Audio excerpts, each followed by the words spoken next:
نحمده ونصلي على رسوله الكريم أما بعد فأعوذ بالله من الشيطان الرجيم بسم الله الرحمن الرحيم رب اشرح لي صدري ويسر لي أمري واحلل عقدة من لساني يفقهوا قولي. أعوذ بالله من الشيطان الرجيم بسم الله الرحمن الرحيم ومن يؤمن بالله ويعمل صالحا يكفر عنه سيئاته ويدخله جنات تجري من تحتها الأنهار خالدين فيها أبدا ذلك الفوز العظيم والذين كفروا وكذبوا بآياتنا أولئك أصحاب النار خالدين فيها وبئس المصير. ما أصاب من مصيبة إلا بإذن الله ومن يؤمن بالله يهد قلبه والله بكل شيء عليم وأطيعوا الله وأطيعوا الرسول فإن توليتم فإنما على رسولنا البلاغ المبين. الله لا إله إلا هو وعلى الله فليتوكل المؤمنون. يا أيها الذين آمنوا إن من أزواجكم وأولادكم عدوا لكم فاحذروهم وإن تعفوا وتصفحوا وتغفروا فإن الله غفور رحيم. إنما أموالكم وأولادكم فتنة والله عنده أجر عظيم. فاتقوا الله ما استطعتم واسمعوا وأطيعوا وأنفقوا خيرا لأنفسكم ومن يوق شح نفسه فأولئك هم المفلحون. إن تقرضوا الله قرضا حسنا يضاعفه لكم ويغفر لكم والله شكور حليم عالم الغيب والشهادة العزيز الحكيم. صدق اللہ العلی العظیم. شروع کرتی ہوں اللہ کے نام سے جو بے انتہا مہربان نہایت رحم فرمانے والا ہے. جو اللہ پر ایمان لایا ہے اور نیک عمل کرتا ہے اللہ اس کے گناہ جھاڑ دے گا اور اسے ایسی جنتوں میں داخل کرے گا جن کے نیچے نہریں بہتی ہوں گی. یہ لوگ ہمیشہ ہمیشہ ان میں رہیں گے. یہی بڑی کامیابی ہے. اور جن لوگوں نے کفر کیا ہے اور ہماری آیات کو جھٹلایا ہے وہ دوزخ کے باشندے ہوں گے جس میں وہ ہمیشہ رہیں گے اور وہ بدترین ٹھکانہ ہے. کوئی مصیبت کبھی نہیں آتی مگر اللہ کے اذن ہی سے آتی ہے.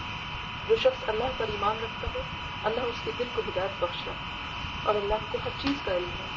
اللہ کی اطاعت کرو اور اس کے رسول صلی اللہ علیہ وسلم کی اطاعت کرو. لیکن اگر تم اطاعت سے منہ موڑتے ہو تو ہمارے رسول پر صاف صاف حق پہنچا دینے کے سوا کوئی ذمہ داری نہیں ہے. اللہ وہ ہے جس کے سوا کوئی خدا نہیں.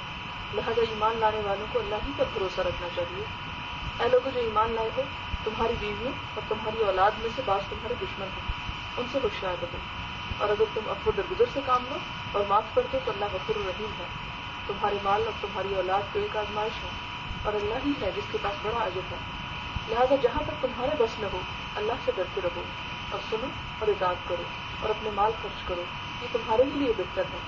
جو اپنے دل کی تنگی سے محفوظ رہے بس وہی فلاح پانے والے ہیں.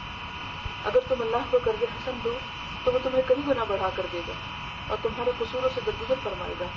اللہ بڑا قدردان اور بردبار ہے. حاضر اور غائب ہر چیز کو جانتا ہے. زبردست اور دانا ہے. یہ سورۃ التغابن کی آخری آیات میں آپ کے سامنے رکھی ہے. ان آیات میں اللہ سبحانہ وتعالیٰ پہلے خوشخبری دیتے ہیں اور خوشخبری کی بنیاد دو چیزوں کو بناتے ہیں. پہلی چیز ایمان اور دوسری چیز عمل صالح. آپ نے قرآن پاک کا اور اسلام کا یہ مزاج مسلسل ملاحظہ فرمایا ہے کہ جہاں بھی ایمان کی بات ہوتی ہے وہاں پر عمل صالح کی ضرور بات ہوتی ہے. ضرور اس کا تقاضا کیا جاتا ہے. لیکن ہمارے ہاں دین کا تصور ادھورا رہ گیا. ہم نے دین کے ایک حصے کو لے لیا اور دوسرے کو چھوڑ دیا. جو حصہ لیا وہ یہ کہ مان لیا اللہ کو, مان لیا آخرت کو, رسولوں کو, فرشتوں کو, ہر چیز کو جو ہم سے ماننے کے لیے کہا گیا وہ مان لیا. لیکن اس سے بڑھ کر جب ہم سے عمل کا تقاضا کیا گیا تو وہ بحیثیت مسلمان اور بحیثیت قوم اس کی طرف سے ہمارا مزاج اس سے ناآشنا ہوتا چلا گیا. یہی وجہ ہے کہ نہ صرف یہ کہ ہم اللہ کی اطاعت اور دین اسلام کو اپنانے کو جی چڑھاتے ہیں بلکہ اس کے علاوہ بھی جو معاشرے کی طرف سے یا ہمارے کسی بھی طور طریقے سے ہم پر ذمہ داریاں عائد ہوتی ہیں ان میں بھی ہمارا ایک مجموعی قومی مزاج جو ہے وہ کام چوری کا بن گیا. اب اگر پاکستان میں ہوتے تو کام نہیں ہوتا لیکن اگر عرب ملکوں کی سڑکیں تک بنانی پڑے مزدوری کرنی پڑے تو وہاں ہم خوشی سے کرتے ہیں. یہی لوگ اگر برطانیہ میں چلے گئے امریکہ میں چلے گئے تو خوب ڈسپلن کے پابند ہوئے. لیکن اپنے ملک میں پہنچتے ہی سارے قوانین و ضوابط بھول جاتے ہیں. اب یہ چیز جو ہے دنیا میں جو کچھ ہم کر رہے ہیں اپنے ساتھ، اس کا خمیازہ ہم سامنے بھی دیکھ رہے ہیں، اس کا نتیجہ ہمارے سامنے آ رہا ہے. اور آخرت میں اللہ سبحانہ وتعالیٰ کا انصاف اور عدل ہے ہی بے لاگ. اس میں تو کسی قسم کی کوئی سفارش، کوئی بھی ایک طرفہ معاملہ نہیں ہوگا. یہاں پر جو صلہ بتایا جا رہا ہے کہ یہ کفر عنہ سیئات، جو شخص کوشش کرے گا، عمل کرے گا، اللہ تعالیٰ اس کو کیا صلہ دیں گے؟ اس کی جو برائیاں ہیں، اس کے جو قصور ہیں، جو اس کی غلطیاں ہیں، ان کو دور کرتا چلا جائے گا. یعنی تم عمل پر نیت تو کرو، عمل کے لیے عزم تو کرو، اور نہ صرف یہ کہ برائیاں دور ہوں گی بلکہ انہیں باغات میں داخل کریں گے جن کے نیچے نہریں بہتی ہیں، خالدین فیہا، جس میں وہ ہمیشہ رہیں گے، ابدا، ہمیشہ ہمیشہ. ذالک الفوز العظیم، یہ دراصل بڑی کامیابی ہے. لیکن اس کے مقابلے میں والذین کفروا وکذبوا بآیاتنا، جن لوگوں نے کفر کیا اور ہماری آیات کو جھٹلایا، اولئک اصحاب النار، یہی لوگ آگ والے ہیں. خالدین فیہا، ہمیشہ اس میں رہیں گے، وبئس المصیر، وہ بہت ہی برا ٹھکانہ ہے. یعنی دونوں گروہوں کے عقائد کو اور ان کے اعمال کو، ان کی کوششوں کو بالکل مختلف کر دیا. اب اس کی مثال آپ ایک ایسے دے دیں کہ ایک شخص ہے جس کا نام ساجدہ ہے اور دوسرے کا نام میری. اب صرف نام کے فرق سے اللہ تعالیٰ جنت میں نہیں بھیجیں، یہ صرف ایک زبانی اعتراض سے اس میں فرق نہیں پڑ جاتا جب تک ایک چیز یقین کی حد تک نہیں پہنچتی اور یقین سے بڑھ کر عمل میں نہیں ڈل جاتی.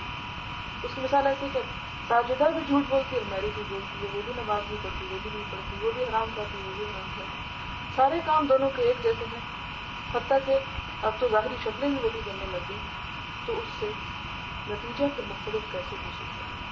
جب نہ ہمارا باطن یہ بتایا کہ ہم مسلمان ہیں، نہ ہمارا ظاہر بتایا کہ ہم مسلمان ہیں. اور ظاہر کے جو طریقے ہیں ان میں بھی ہمارے اندر اتنا تصور اور اتنا ہم نے اس کو ایزی لے لیا ہے کہ جیسے کوئی بات ہی نہ ہو. حالانکہ صاف طور پر سورۃ نور اگر آپ پڑھیں تو اس میں اللہ تعالیٰ فرماتے ہیں ان الذین یحبون ان تشیء الفاحشۃ فی الذین آمنوا، یقیناً وہ لوگ جو یہ چاہتے ہیں کہ اہل ایمان کے درمیان بے حیائی پھیلے، تو ان کے لیے کیا صلہ ہے؟ لہم عذاب علیم فی الدنیا والآخرہ، ان کے لیے دردناک عذاب ہے دنیا میں بھی اور آخرت میں بھی. ابھی آج ہی کے خبروں میں آپ نے سنا ہوگا، پڑھا بھی ہوگا کہ تاجکستان جو ابھی کل آزاد ہوا ہے، اس میں کمیونسٹوں نے مسلمانوں کا اس قدر قتل عام شروع کر رکھا ہے کہ 50,000 کے قریب مسلمانوں نے وہاں سے افغانستان میں بنا لیا ہے. 50,000 کے قریب. اب تو کیا افغانستان کے اپنے حالات ہیں، نہ وہاں کھانے کو ہے، پینے کو ہے، گھروں کی ہر چیز کی بربادی. وہ کہاں 50,000 اپنے ساتھی ملک کی ایک اور مسلمان قوم کو بنا دیتے. یعنی کوئی دن نہیں آتا جبکہ مسلمانوں کے اوپر یہ تباہی اور یہ بربادی کی داستانیں طویل نہ ہوتی چلی جا رہی ہیں. لیکن کوئی کونا اور کوئی گوشہ دنیا کو اٹھا کر دیکھے. کیا ہم نے کبھی بھی نہیں سوچا کہ یہ آخر کیوں ہو رہا، اس کی وجوہات کیا ہیں؟ یہ بہت ساری چیزیں ہیں جن کے بارے میں اللہ تعالیٰ آخرت کی سزا سناتے ہیں. فحاشی ایک ایسا جرم ہے، بے حیائی ایسا جرم ہے جس کی سزا اللہ تعالیٰ دنیا میں بھی سناتے ہیں کہ تمہارے لیے دنیا میں بھی عذاب علیم ہے اور آخرت میں بھی عذاب علیم ہے. واللہ یعلم، اللہ جانتا ہے، وانتم لا تعلمون، اور تم نہیں جانتے ہو کہ اللہ تعالیٰ تمہیں ایسے کاموں سے کیوں روکتا ہے. اس کے بعد فرمایا ما اصاب من مصیبت الا باذن اللہ، جب بھی تمہیں کوئی تکلیف اور کوئی دکھ اور کوئی درد پہنچتا ہے تو دراصل اللہ کے اذن سے ہوتا ہے. اللہ کے اذن کے بغیر کوئی شخص، کوئی قوت ایسی نہیں جو تمہیں کوئی نقصان پہنچا سکے یا تمہیں کوئی نفع پہنچا سکے.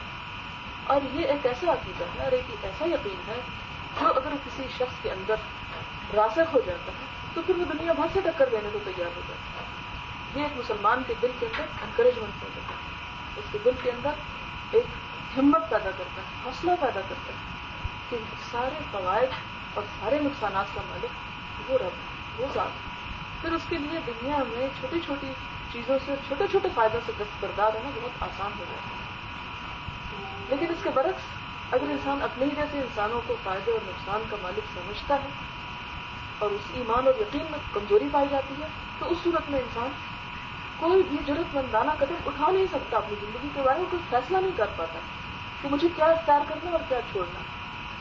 ومن یؤمن باللہ، اور جب کوئی تکلیف آتی ہے تو اس میں جو شخص صبر کرتا ہے اور اللہ پر ایمان لے آتا ہے تو یہ اللہ کے اذن سے ہی، اللہ کے حکم سے ہی وہ اپنی تقدیر پر راضی ہو جاتا ہے، تو وہاں پر یہ قلبہ، اللہ اس کے دل کو ہدایت دیتی ہے. اس کے لیے وہ تکلیف اور وہ مصیبت باعث اجر تو ہو گئی، لیکن اس کے ساتھ ساتھ اس کے دل کو اس تکلیف کے باوجود صبر عطا فرماتے ہیں، اسے روشنی مہیا کرتے ہیں، اسے رہنمائی فراہم کرتے ہیں. لیکن اگر ایسا نہیں ہوتا، یعنی اگر انسان خدا کی رضا پر راضی نہیں ہوتا تو دنیا میں پہنچنے والے چھوٹے چھوٹے نقصان پر اتنا تھوڑ دل اور اتنا بے صبرا ہو جاتا ہے کہ وہ چھوٹا نقصان تو وہ اس سے بڑے بڑے اور بھی کر لیتا ہے، جس میں بہت بڑا نقصان خدا سے ناراض ہونا اور خدا سے گلے شکوے کرنا اور خدا سے دور ہو جانا ہے. واللہ بکل شیء علیم، اور اللہ تعالیٰ ہر چیز کو جاننے والا ہے. اور بعض اوقات انسان سوچتا ہے، چھوٹا سا کوئی بچہ پاتا جاتا ہے، اس بچے کا کیا قصور تھا، اس نے کیا ظلم کیا، اس نے کیا گناہ کیا، اسے کس پاداش میں پکڑ لیا گیا، یا اس طرح کی کئی باتیں سوچتے ہیں. مثال کے طور پر کسی بھی علاقے میں جنگ و جدل ہوتا ہے تو بہت سارے بے گناہ لوگ مارے جاتے ہیں. تو عام طور پر انسان کے ذہن میں یہ خیال ہوتا ہے کہ ہم تو سوچتے ہیں، سمجھتے ہیں کہ اللہ تعالیٰ بڑا غفور رحیم ہے، لیکن اس کی یہ مخلوق مر کیوں رہی ہے، تو یہ سب کچھ کیوں ہو رہا ہے، یہ تو اس کے رحمانیت کے خلاف ہے. تو بات یہ نہیں ہے کہ یہ اس کی رحمانیت کے خلاف ہے، اصل بات یہ کہ اللہ بکل شیء علیم، اللہ خوب جانتا ہے، خوب کا علم رکھتا ہے. ہماری نظروں میں بظاہر وہ تکلیف پا رہے ہیں، لیکن خدا جانتا ہے کہ وہ مرنے کے بعد انہوں نے جانے کتنی راحت اور کتنا سکون مہیا ہو رہا ہے. کیونکہ ہمارے پیمانے چھوٹے ہیں، لہذا وہ اتنا بڑا پیمانہ ہے ہی نہیں کہ ہم رب کے لامحدود علم کو ناپ سکیں اور جان سکیں کہ بعد کی حکمتیں کیا ہیں، اس کے بعد کیا فائدہ ہو سکتا ہے. اب جیسے پچھلے دنوں میں زلزلہ آیا تو زلزلے سے جہاں پر بہت تباہی ہوئی وہاں ایک نئی جگہ پر تیل بھی نکل آیا. اب یہ کہ کچھ لوگوں کو بہرحال دوسروں کے لیے قربانی بھی دینا پڑتی ہے. اسی طرح جیسے دیکھیں کہ ایک باغ ہے تو باغ کا ایک مالی ہے، اب مالی اس باغ کو ہی سنوارنے کے لیے مختلف پودوں کے اندر تراش کرتا ہے، اچھی بڑی لمبی لمبی اگی ہوئی ٹہنیوں کو وہ کاٹ ڈالتا ہے.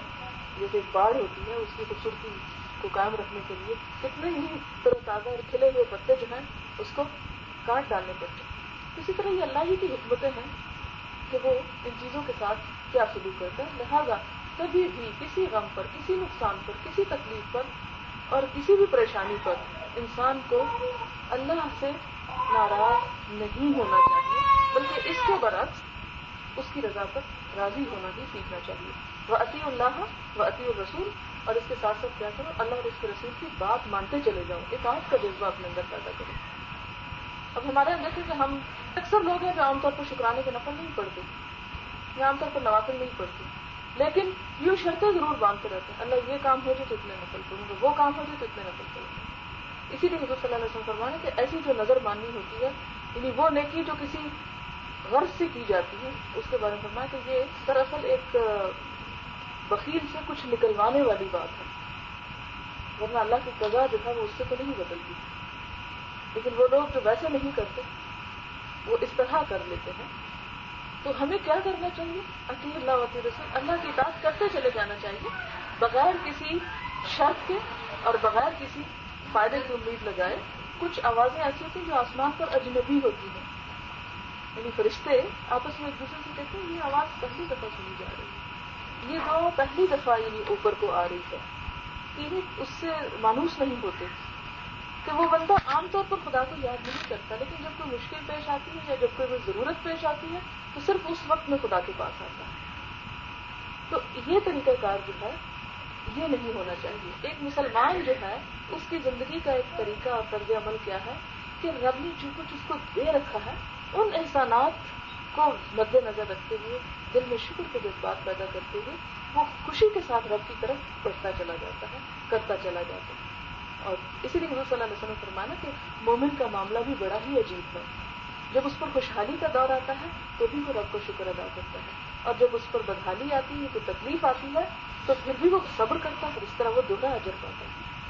فَإِن تَوَلَّيْتُمْ، لیکن اگر تم منہ پھیر جاؤ گے، فَإِنَّمَا، تو کوئی بات نہیں، عَلَىٰ رَسُولِنَا، ہمارے رسول پر الْبَلَاغُ الْمُبِينُ، واضح باتیں پہنچا دینا.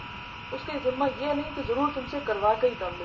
بات لوگ کہتے ہیں نا کہ کوئی درسوں شخصوں کا فائدہ نہیں ہوتا، لوگ درسوں مدتوں سنتے رہتے ہیں، کوئی عمل نہیں.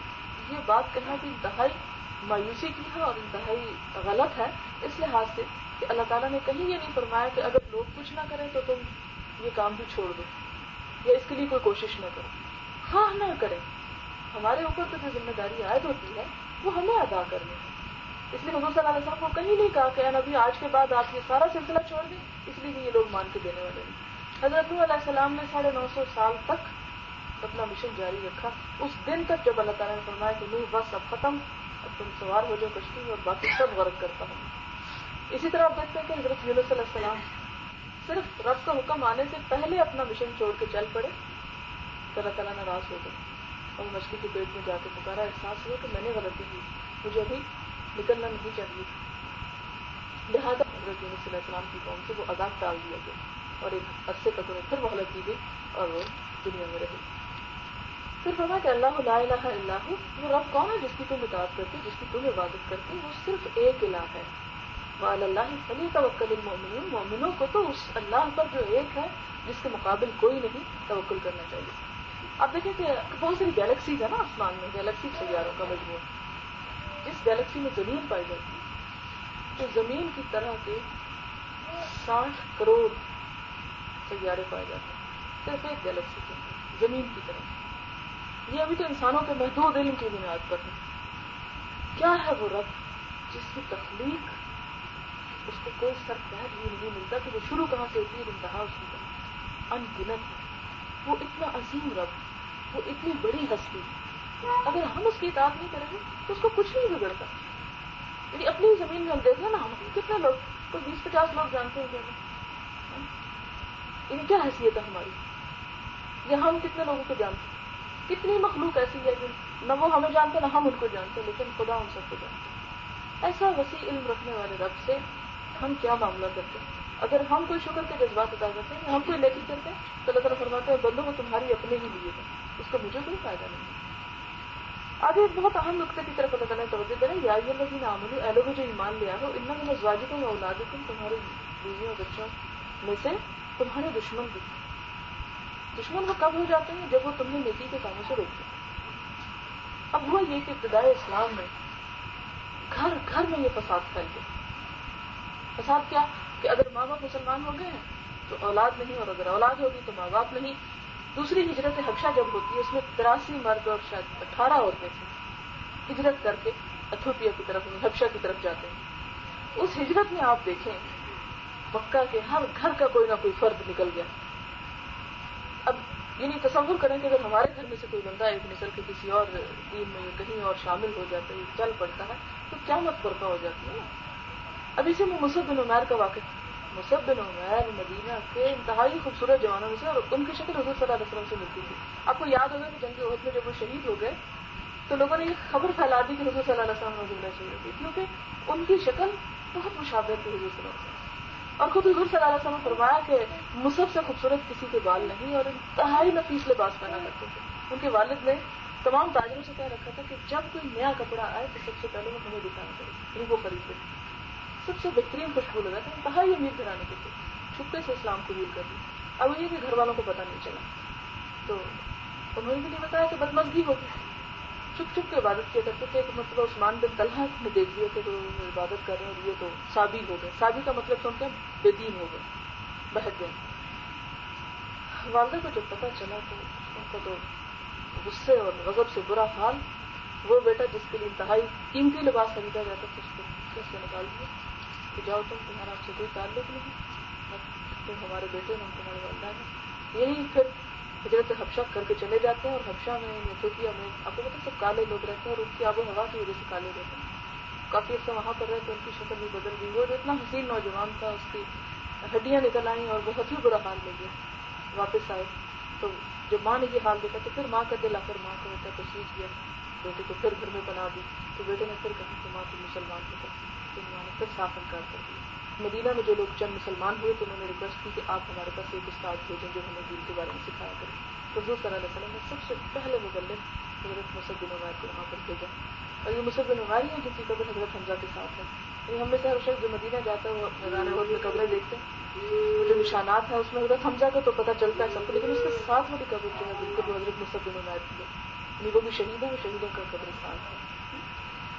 اب یہ کہ صرف 1 سال کے اندر سینکڑوں لوگ مدینہ کے اندر مسلمان ہو جاتے ہیں، اور انہوں نے پوری فضا تیار کر دی کہ جنہوں نے حضور صلی اللہ علیہ وسلم کا والہانہ استقبال کیا. لیکن گھر کے حالات اتنے تلخ ہیں کہ فیملی انہیں قبول کرنے کے لیے تیار ہیں. اسی طرح یہ تھا کہ بعض بیویاں جو تھیں وہ مسلمان ہوں گی اور ان کے شوہروں نے ان کا جینا حرام کر دیا، بعض شوہر مسلمان ہو گئے تو بیویوں نے ان کا جینا حرام کر دیا. تو اللہ تعالیٰ نے فرمایا کہ ایسے تمہارے جو ہیں رشتے دار اور عزیز اور تمہارے خواب بچے ہیں، شوہر ہیں، بیویاں ہیں، تو تمہارے دراصل دشمن ہیں. کیوں؟ اس لیے کہ تمہیں آپ کی طرف بلانا چاہتے ہیں اور اللہ تمہیں مغفرت اور جنت کی طرف بلاتا ہے. لیکن تم کیا کرو، یہ نہیں کہ تم ان کے ساتھ گھر میں قتال شروع کر دو، جنگ اور لڑائی شروع کر دو، تاکہ ان سے درگزر کرو، آسان طریقے سے ان کے ساتھ معاملہ کرو. آپ کو معلوم ہے کہ حضرت اسماء کی والدہ کو ابو بکر کی بیوی جو تھی وہ مسلمان نہیں ہوئی تھی. جب مدینہ میں آئی بیٹی کو ملنے کے لیے تو حضرت اسماء کو پتہ چلا کہ پریشان ہو گئی کہ میری ماں تو مسلمان ہی، ایسا نہ ہو کہ ہمارے گھر میں تو اللہ کے رسول صلی اللہ علیہ وسلم ناراض ہو جائیں. تو فوراً جاتی ہیں، اللہ کے رسول صلی اللہ علیہ وسلم میری ماں آ رہی ہے، میں ان کے ساتھ کیسے سلوک کرتے ہیں، ان کے ساتھ بہت احسان کے سلوک کرو، ان کی اچھی طرح عزت کرو. حضرت اسماء کی والدہ نہیں ملتی، مجھے یاد نہیں کہ بعد میں ہوئی یا نہیں، لیکن یہ کہ اس وقت تک مسلمان نہیں تھی. لیکن حضرت عائشہ کی والدہ مسلمان تھی. یہ دو الگ الگ دین تھے. اب یہ ہوا کہ حضور صلی اللہ علیہ وسلم فرمایا کہ آپ ان کے ساتھ بہت اچھا معاملہ کریں، اس میں سلوک کریں. تو یہاں بھی فرمایا کہ وہ انصاف ہو، درگزر کرو، معاف کر دو، تصفح ہو اور درگزر کرو، وہ تغفر اور بخش دیا کرو ان کے گناہوں کو، ان کی باتوں کو، ان کی زیادتیوں کو.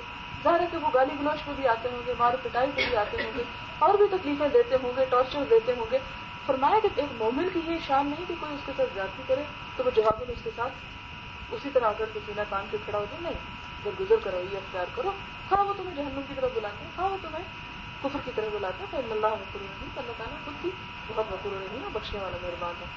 انما اموالکم واولادکم فتنہ، بے شک تمہارے مال اور تمہاری اولاد دراصل تمہارے لیے امتحان کے دو برچے ہیں. فتنہ کہتے ہیں آزمائش کے امتحان کو. دراصل کیا ہے؟ آزمائش ہے. اولاد نہ ہو تو بھی آزمائش ہے، اولاد ہو تو بھی آزمائش، بیٹے ہوں تو بھی آزمائش، بیٹیاں ہوں تو بھی آزمائش. یہ کیا ہے؟ امتحان ہے. یہ جو سب تمہارے ہاتھ میں دے دیے گئے ہیں کہ تمہارے جانچنے کے لیے کہ تم ان کے ساتھ کرتے کیا. واللہ عندہ اجر عظیم، اللہ اس کے پاس بہت بڑا اجر ہے.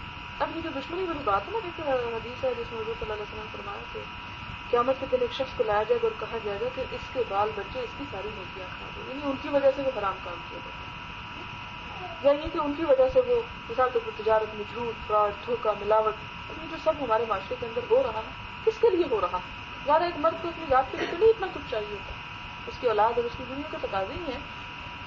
تو ایسی صورت فرمایا کہ یہ نہیں کہ اگر وہ کوئی تمہارے ساتھ اس طرح کا معاملہ کرے کہ تم مارکیٹ آئی ان کی شروع کر دو، نہیں، حوصلہ ہمت صبر سے کام کرو، تب تک اللہ ہم استطاعت ہے، اور اللہ سے ڈرتے رہو جتنی بھی تم میں استطاعت ہے، اتنا تم کر سکتے ہو.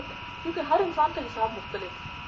جتنی کسی کو ذہن اللہ تعالیٰ نے دیا، جتنی بھی اس کو صلاحیتیں دی، جتنا جس کو مال دیا، جتنی دولت دی، جس کو وسائل دیے، جس کو طاقت اور صلاحیت دی، اتنا ان چیزوں کے بارے میں سے پوچھو گے کہ میں نے تمہیں جو نعمت دی تھی تم نے اس کے باقی کیا حق ادا کیا، اللہ تعالیٰ کا کیا حصہ اس میں سے نکالا. رسموں اور غور سے سنا کرو، وہ عطیو اطاعت کیا کرو، یہ نہیں کہ سن کے بس وہی پھینک دیا. وہ انفقو، اور یہ کہ کہیں کمی رہ جائے تو اس کمی کو خرچ سے پورا صدقہ اور خیرات کر دیا. حضور صلی اللہ علیہ وسلم نے فرمایا کہ پوشیدہ صدقہ رب کے غضب کو ٹھنڈا کرتا ہے. یعنی گناہ جب ہم کرتے رہتے ہیں تو وہ اپنے گناہوں کی وجہ سے اللہ تعالیٰ کے غصے کو بھڑکاتے رہتے ہیں. اس کو آپ بہت آسانی سے سمجھ سکتے ہیں، جیسے آپ کے بچے ہیں نا، آپ کے پیارے، آپ کے دل کے ٹکڑے، لیکن مسلسل آپ کی بات نہ مانے کیا حال ہوتا ہے. اور خصوصاً جس انسان سے جتنی توقع ہوتی ہے نا اس کے انکار سے اتنا ہی دکھ نہیں ہوتا. ایک بندہ جس کو اس سے آپ کو کوئی توقع نہیں، وہ اگر آپ کی کوئی بات نہیں مانتے تو کوئی بات، لیکن یہ کہ جس سے آپ توقع رکھتے ہیں اور پھر وہ نہ مانے تو انسان کٹ کے رہ جاتا ہے. کیا اس نے کیا میری توہین کر دی. ایسی بات نہیں کہ خدا کو کوئی ضرورت ہے، لیکن دراصل ہم کر کیا رہے ہیں، کتنا گھٹیا فیل کر رہے ہیں کہ رب کو، جس طرح اللہ تعالیٰ فرمایا کہ وما قدر اللہ حق قدر کی، انہوں نے اللہ کی قدر نہیں کی جس طرح کی قدر کرنے کا حق ہے، اس کی عظمت کو سمجھا نہیں. اللہ کو تم سے کچھ نہیں چاہیے، نہ تمہارے سجدے چاہیے، نہ تمہارے زکوٰۃ اور صدقات چاہیے، وہ سارا مال دیا وہ اسی کا تو ہے، اس کو کیا چاہیے تم سے. لیکن دراصل وہ تم سے کیا مانگتا ہے؟ تمہاری اطاعت اور اپنے سر کو اس کے سامنے جھکا دینا. وہ اپنی عظمت کا احساس مانگتا ہے تم سے کہ تم اس کی قدر کرنا سیکھو. اللہ سبحانہ تعالیٰ کہ جب ہم نافرمانی کرتے ہیں تو ہمیں غصہ کرتے ہیں نا ہم سے، اور وہ زیادہ ہوتا چلا جاتا ہے. لیکن ایک شخص جو چھپا کے کچھ صدقہ کرتا ہے، جتنا چھپا کے کرتا ہے تو اللہ تعالیٰ وہاں پر اس لیے خوش ہوتے ہیں، وہ غضب اس لیے ٹھنڈا ہوتا ہے کہ اس بندے نے دراصل رب کی قدر کی، کسی اور کی خاطر نہیں دیا، صرف رب کی خاطر کیا. یعنی چھپا ہوا صدقہ جو ہے اس میں ظاہر ہے کہ جو کسی کو نہیں دکھا کے دیتے، صرف اس کے لیے، تو کیا ہے یہ دراصل صرف رب کو راضی کرنے کے لیے وہ کام ہو نا. جب رب کو راضی کرنے کے لیے انسان کرتا ہے تو اللہ تعالیٰ فرماتا ہے کہ خیر لانفسکم، بہتر ہے تمہارے ہی نفسوں کے لیے. یہ نہیں کہا کہ خیر لی، میرے لیے بہتر ہے، یا خیر للفقراء للمساکین، اور فقیروں مسکینوں کے لیے بہتر ہے. نہیں، تم خرچ کرو لانفسکم، تمہارے ہی نفسوں کے لیے اچھا ہے. ومن یوق شح نفسہ، اور جو دل کی تنگی سے بچا لیا گیا، فاولئک هم المفلحون، تو یہی دراصل فلاح پانے. اصل میں امیری یا غنا کہاں ہوتا ہے؟ مال و دولت میں نہیں ہوتا. غنا، جیسے حضور صلی اللہ علیہ وسلم فرمایا کہ الغنا غنا النفس، دولت مندی دراصل دل کی دولت مندی ہے. اسی لیے تو وہ تھوڑا ہوتے ہوئے بھی انسان اپنے آپ کو بہت امیر سمجھتا ہے، اور جہاں دل میں تنگی ہو وہاں لاکھوں ہوتے ہوئے بھی انسان اپنے آپ کو فقیر ہی سمجھتا ہے. اسی لیے فرمایا کہ ابن آدم کی رزق کہیں ختم نہیں ہوتی، اس کا پیٹ صرف مٹی سے ہی بھرتا ہے، یعنی قبر میں جا کے وہ سلسلہ ختم ہوتا ہے رزق و کما کر. فاولئک هم المفلحون، تو اصل میں کامیاب ہونے والے کون ہیں؟ جن کے دلوں میں تنگی نہ رہے، دلوں میں غنا پیدا ہو جائے. آگے فرمایا ان تقرضوا اللہ قرضا حسنا، مزید انفاق پر ابھارا کہ اگر تم اللہ کو قرض حسنا آپ دو گے، مال اللہ کا دیا ہوا سب اس کا، لیکن وہ تم سے لے رہا ہے، کہتا گویا تم مجھے قرض دے رہے ہو. یضاعف لکم، تو اسے وہ تمہارے لیے دگنا کرے گا. ویغفر لکم، اور تمہیں بخش دے گا. واللہ شکور، اللہ بڑا قدردان ہے. حلیم، بڑا بردبار ہے، تمہارے قصوروں تمہاری زیادتیوں پر صبر کرتا ہے. تمہیں فوراً نہیں پکڑ لیتا، تمہیں فوراً سزا نہیں دے دیتا. عالم الغیب والشہادہ، غیب اور حاضر، سامنے اور چھپی ہر چیز کو خوب جانتا ہے. العزیز، بڑا زبردست ہے. حکیم، حکمت والا، اس کی پکڑ جو ہے وہ بے ڈھب نہیں، جو پکڑے گا تو کوئی چھڑا نہیں سکتا. وآخر دعوانا الحمدللہ رب العالمین. سبحانك اللهم وبحمدك نشهد أن لا إله إلا أنت نستغفرك ونتوب إليك. والسلام عليكم ورحمة الله وبركاته.